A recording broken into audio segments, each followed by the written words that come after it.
This is an examination of the hidden human condition. This is the Hidden Killers Podcast. With Tony Brueski. Joining us right now, Shavaun Scott, psychotherapist and author, as we continue to discuss the case of Bryan Kohberger and a lot of important dates that are not far away. The judge has given Kohberger's attorneys, again, now 3 more weeks to submit evidence for Kohberger's alibi if he plans to use that in his defense, which has been what they're saying they're going to use. Obviously, the problem being there's no details to this alibi other than he likes to go driving around it. But now they've said you have to provide exact whereabouts of that night and any witnesses or students or anybody who can support that claim. They haven't done it already. Are they going to now?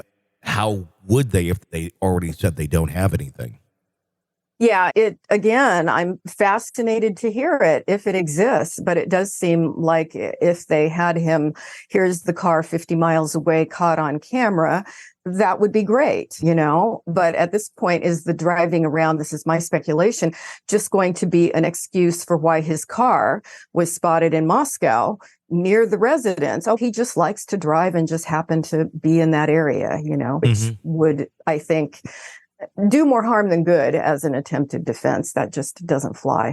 Yeah, it seems like a slippery slope to go down. It seemed kind of stupid to say that out loud to begin with, that he likes to go driving around at night. Okay, great. Let's figure that out. Where were you driving?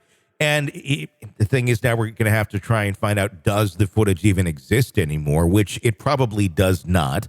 Everything that they've gathered, they've already gathered. And these systems don't tend to hold it much longer than a couple days. So there's likely not going to be any of that evidence to prove it. But even if there is, even if we do find something, isn't it a little more damning towards him if we find footage of him driving in other locations in relation to where the house was? Yes, I think so. I don't think it's going to benefit them unless they have something that's really going to surprise us all. Exactly. Were you surprised at all by the judge's decision to not grant that stay and very much lay down a very strict timeline here leading up to October 2nd? I can't say I was surprised. I don't know enough about, the legal technicalities about how often that's done in a death penalty case. And I had heard from so many criminal defense attorneys that, it's not going to go in October. They're going to delay it. Of course, they're going to delay it. So only from that point of view, I was surprised. But frankly, I think for most of us, when we've got these cases that seem like they just go on and on for months or sometimes years, it's a relief can we just get to this, So I am, in a way, relieved if it's going to hurry up. It really kind of stood to me as if the judge was very much seeing through all the stall tactics and realized, look, they just keep coming back with the same monotonous nonsense that doesn't really support any arguments. And I feel like he's like, look, if you don't have anything of value to say here for a legitimate defense, then yes, we're just going to keep moving forward unless you raise some issue that we need to focus on. But to have more time to keep going over things that are really nothing, fluff, we're just not going to allow you to keep doing that. And there's the arguments of, there's how many terabytes of data that sound extremely overwhelming. Is this case really that complicated when it comes down to the amount of evidence that they're going through? Or is this very much attorneys, speaking because, of course, they're going to want more time?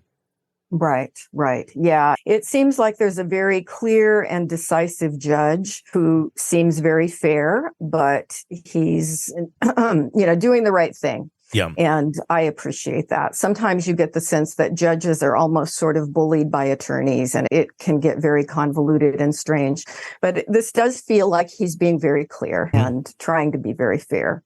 It does make you wonder a little bit, though, of with pushing this through at the speed that it's going, which is kind of amazing in many aspects, considering this thing, he'll be in court, in trial, less than a year after the alleged crimes actually were committed, of any sort of appellate issues that could come up on the other end. Because the faster you go through something like this, the more opportunities there are for issues to arise down the road.